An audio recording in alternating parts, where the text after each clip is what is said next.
Hi, welcome to my channel. I am Dr. Lida Kermani, and what I like to do is help people like you get their mind, their body, and their soul back into health. So, today, what I want to talk to you about is my own personal health and my own journey and where I am in this present moment, and share with you that the tools that I use, and hoping that this could be either an inspiration, but also letting you know that you are not alone. Even an expert in mental, emotional, and physical health, I still do feel times where I feel stuck. And that's part of life, right? But we don't always have to stay there. And this is what the video is going to be about today. I would find myself a pretty healthy person. So I am 34 years young. And throughout my entire life, I've always been a very active, healthy person. Any type of sports, I wanted to always, participate. And I was always pretty much a tomboy. Growing up, I've always been a very active person. Like, I love sports. I always wanted to, hang out with the boys and, doing chase and run. And I like tried out for every sport team, though I did not get in many of them. But I did get into track, and I was also a wrestling stat girl back in the days. And I went to the gym. I did a lot of HIIT workouts. I did weights. So, and throughout my years, the type of workouts and how I move in my body has changed. And I didn't really recognize it till I'd say around 2020, 2021, when I got COVID. And after I got COVID, something really shifted in my mind and my body. I never seemed to gain my energy back. I started to have this like chronic throat pain where when I speak, I can only speak for a certain amount of time before I hit a threshold and my voice starts to close up and feel tired, as if I was like at a concert and I was yelling all night. That was the sensation. And so during that time, I started my Chinese medicine doctor's program. And so I had a lot of stress. I started my own private practice while I was at school.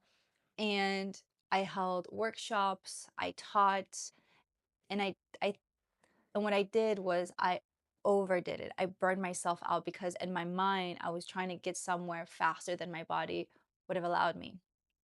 So, present moment from where I am and the things that I have done mentally, emotionally, physically, my health is still not at its peak, especially at 34 years young. And the healthy habits that I have and learned to practice.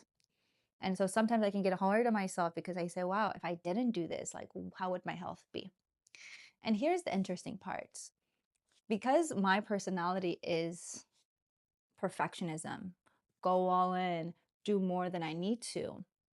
Even if it's in health based, meaning working out, meditating, doing things that are supposed to be helpful, it can actually do more harm because I'm overdoing it. So in Chinese medicine, when you overdo something, over workout, overworking, overthinking, right?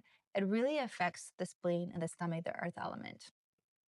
And so physically, I might not be doing much, but if my mind is, I'm still not recovering fully. And so I started to notice these habits, throughout the years. Even present moment, I'm always learning something new. And as I was helping my own patients with their pain, with their anxiety, with their burnout, I felt almost like a fraud because I was helping them and achieving their goals, but I wasn't hitting mine. And I thought, what is wrong with me? And I invested in so many modalities of learning them and going to other practitioners to help me.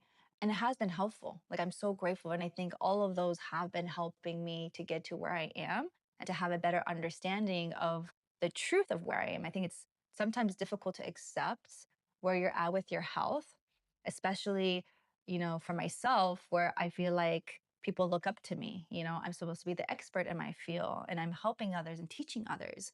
So I had this like weight on my shoulders of who I needed to be for them. And I couldn't be that for my own self. So throughout my journey, I realized also, even present moment, like I I was a very anxious person. I don't really like to use the word anxious because Me personally, I don't like to identify myself with, sensations and pain. I feel them, but I'm not them, and that's something that I've worked a lot of separating those things. However, if I could describe it to you, it's that, feeling of tightness, feeling of, resistance, whatever you're doing, there's always a sense of rush. What's the next step? Am I doing it right? It's not like a nice exhale. I get bits and pieces of that, but it's not consistent. And so I realize, what is it that I need to do to receive that exhale, to receive that calmness? And me being an overachiever, which, I don't want to say it's always that A personality, but it's that go, go, go, wanting to do everything by yourself, showing people that you can do it, showing yourself that you can do it, you're capable, and just overdoing it. And nothing ever seems like it's enough. You know what I'm talking about? Like that has always been around me. But what's beautiful right now is with my practices, I can look at it and I can identify it that it's not me. I can identify that it's the ego. I can identify it that this is something that used to be me that I've learned. And it's in these moments that change occurs by separating yourself from it. So, present moment, I have a lot of practices that I do. Sometimes I do all of them, sometimes I do one, sometimes I mix them. But my core practices right now are meditation, because meditation really allows me to step back and watch my thoughts, watch my emotions, witness what's actually happening inside of me. Because everything that's inside of me is projecting outwards. Everything that you see outside of you is because there's some story within that is projecting and you seeing it as your reality. So, meditation has really allowed me to ground myself and to notice what's happening. And it doesn't always have to be quiet. I know a lot of people think like meditation, I don't know how to do it. It's so hard. I can't quiet my mind. But that's good. That means you're alive. And you will get to a point. It might not be every single time, but the intention behind sitting there and being present is already part of the meditation. And you think, oh, it didn't work because I was thinking of this and that and what I need to eat in this conversation that I had. Well, guess what? The fact that you went there and you noticed those thoughts, the next step is detaching yourself, saying, okay, I have those. Let me come back. I'm meditating. Let me come back to my breath. And then when you finish it, that little seed that you planted becomes a domino effect for the rest of your day. It might be subtle, but the more you do it, you start to notice you're a little bit calmer. You start to notice the thoughts that come in your mind. You start to notice you're not taking things a little bit personally. Why? Because you're planting that seed, even if it's not perfect, and teaches you how to not be perfect outside of the label that you're creating of, oh, I need to get it right, right? So, meditation. Another practice that I love to do is called EFT, Emotional Freedom Technique.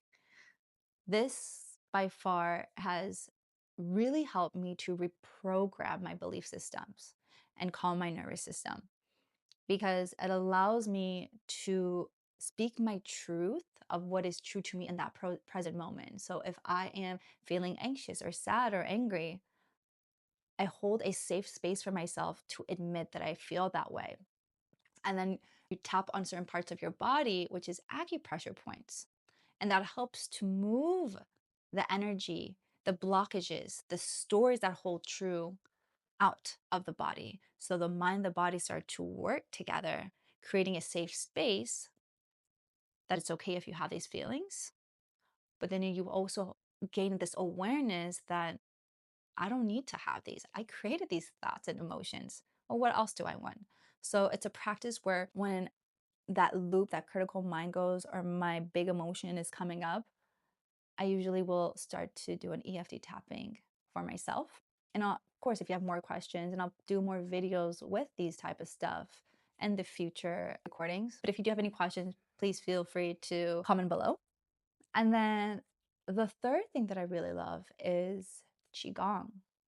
And Qigong is like a movement meditation where you use your body, your breath, and the energy to ground it, to correct the way that the chi needs to move.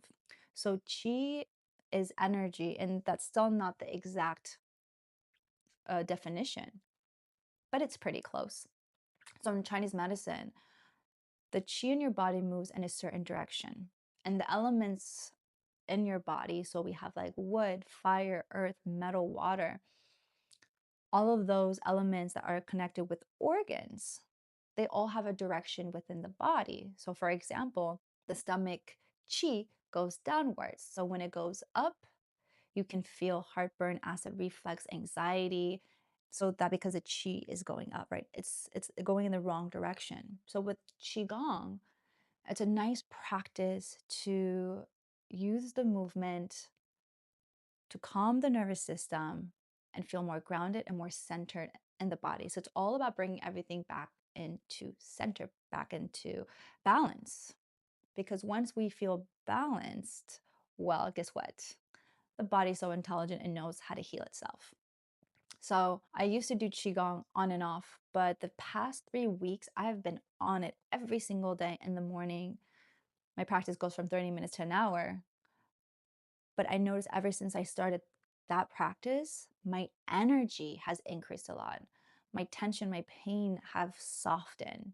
So I'm really excited about just continuing that journey. And then fourth, energy work, Reiki, pranic healing. And so energy healing, I find it similar to Qigong, but different because Qigong, you move with your body and use your breath. Then tension is the same, but with energy work, it's much more in a meditative state and placing my hand on certain parts of my body as I connect to source, to divinity, and allow the energy that is necessary for me to receive. So in these teachings I have taken courses, and now that I teach them, it's understanding the chakra system, it is understanding the blockages within the body, because energy cannot be destroyed, but it can be transformed. So when I do some sort of energy work, my intention is to transform that energy, right? Because we're not getting rid of stuff. Like it's not like, oh, it's gone forever. No, it's you transform it. So you can transform darkness to light, hate to love, right? Fear to trust. And so the energy work as well has helped me to feel grounded in my body, clear with my mind, and also regain my energy as well. So these are like my main tools in my toolbox that I use. I also have a practice with God. My faith is very strong. And I started reading this book called A Course in Miracles. And funny story about this book is I bought it like in 2020. And it kept looking at me, but it was just not the right timing. Every time I opened it, I read it, I was like, I don't understand one word this book is saying because I wasn't ready. But last year is when I decided to read it. And it was almost like it was a calling, actually. I'm probably going to rant, but the story around that book was, and here's the thing, I love, love, love, love, you know, synchronicities. I'm very optimistic. I look for signs. And however, yes, I look for signs, but I don't make those signs always make decisions for me because we have free will. At the end of the day, the choice is yours. I'll give you the story later about how I started the course, but this book came to me and I felt ready to read it last year. And I started it and I was feeling like, oh, I would say if I say alignment, it's like grounded, centered, clear headed. Such a powerful book. And it was like confirming and giving me the confidence of like the things that I have already been working on. It was just like, wow, this thing is in a book. So I was pretty consistent. But then in August 1st, my uncle passed. And when he passed, it felt like I lost myself completely. It was one of the most difficult deaths I've ever dealt with.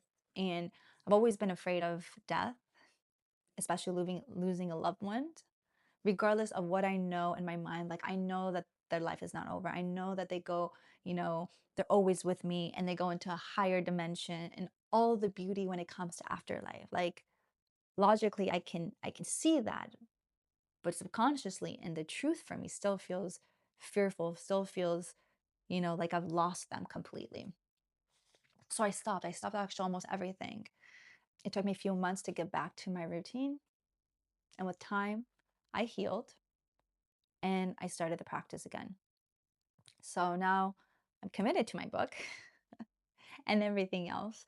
And so I've been, marinating with all the different tools, knowing what I need today. What should I mix? Do I need all of them? Do I only need one of them? And how to be flexible with that. And every day is something new, or maybe 1 month it's all the same. And so going back to my health, I feel really strong in my mind, really strong in my faith.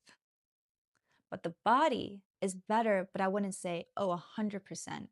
I'm like, I feel healed. I feel unstoppable. I feel strong. And so I feel like one of the missions of why I'm here is one, heal myself, to feel stronger in my body, to know that it's possible.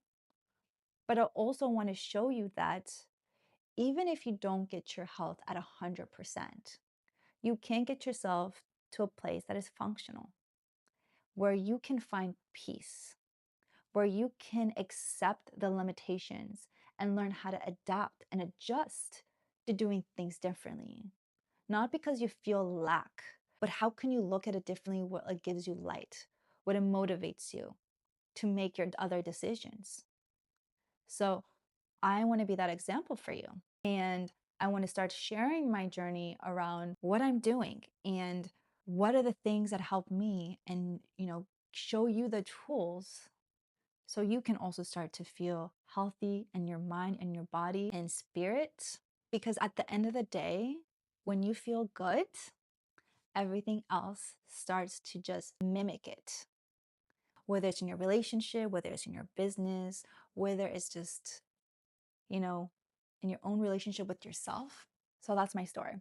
So if you made it to the end, I would love if you can like, subscribe, and share it to someone that would appreciate this. And tell me in the comments, what type of videos do you want me to share with you? Is it my own journey? Do you want more tools? I can make some of those videos with you. I can make meditation videos. I can make tapping videos. I can open the course with you and read it to you and explain to you my perception of the course. Let me know, and I'll see you next time. Ciao.